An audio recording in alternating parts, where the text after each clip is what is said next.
A question people ask me every day, especially in interviews, they always ask me, was I always a prop comic? Did I always start with props, or was it stand-up? And it was not. It was stand-up, and I had gone to this comedy club in West Palm Beach that was advertised on the radio every day. Hey, you come to the Comedy Corner on 1700 and down South Dixie Highway, the Comedy Corner, and it would always have the Friday funnies, right? 5 o'clock funnies.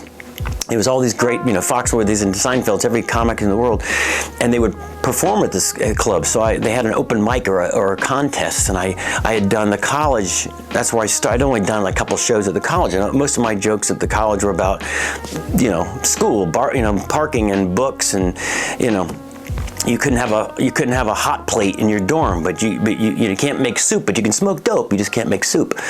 They was like, you smoking dope? No, just smoking. I smell soup. Open up. So I'd do the comedy club, and I'd do the same thing, and it was still funny, but the audience, it was kind of a different audience. They were like, it wasn't college peak kids. They might have, related to it, but it was really a more diverse audience. So the lady thought, she said, I never forget that. She said, "You're so funny, but I think your show needs to be more diverse and more broad, a broad appeal to more people, because you have everyone from 18 to 80 at the club, as opposed to in your college where there's, all 18-year-olds."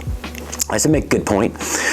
So I went and I tried to think of something to do that would be broad, and I had this Crime Watch sign that was on my dorm, and I was in my dorm room, and I was drawing a logo, which is weird. And my friend says, "What's the logo for? Is that for one of your projects for your school class?" And I said, "No, it's for when I become a comedian."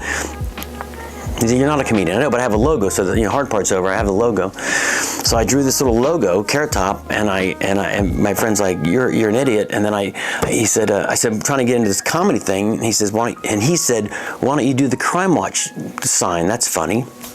I said, "I don't get it." "Oh, because when I stole the Crime Watch sign, I said, how good is our Crime Watch if they're not even watching their signs?"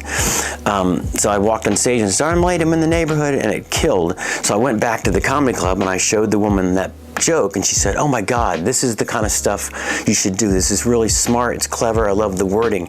And she said, "Do you have any more signs?" And I said, "No, I can steal some more." And so I went around Boca and West Palm, and I stole every road sign that made me laugh. There's one that said, a one-way road on a dead-end street. There was a little slow children at play, but the little person they drew didn't have feet. And I said, "Well, no wonder they're slow. They didn't have any feet." And so there's all these like signs. It was like a little presentation of signs, and the last one was the Crime Watch, and it just brought down the house. So I won the contest at the club, and she said, I think that's your thing. I think you need to do like kind of visual stuff." And so I just started literally writing as many jokes as I possibly could. It would be a boot with a kickstand so rednecks wouldn't fall down when they were drunk. And I had an ice tray with a level so you wouldn't spill the water and you had to put it back in the freezer. It was like bam, bam. This is one. This is the oldest one in the thing. It used to be redneck Ambien. He just knock you out. So that's a classic right there. Redneck Ambien. Problem is that thing weighs thousands of pounds. You can't check that on an airplane. No. Foam is the way to go. But that's how it all started. Good luck, young prop comics.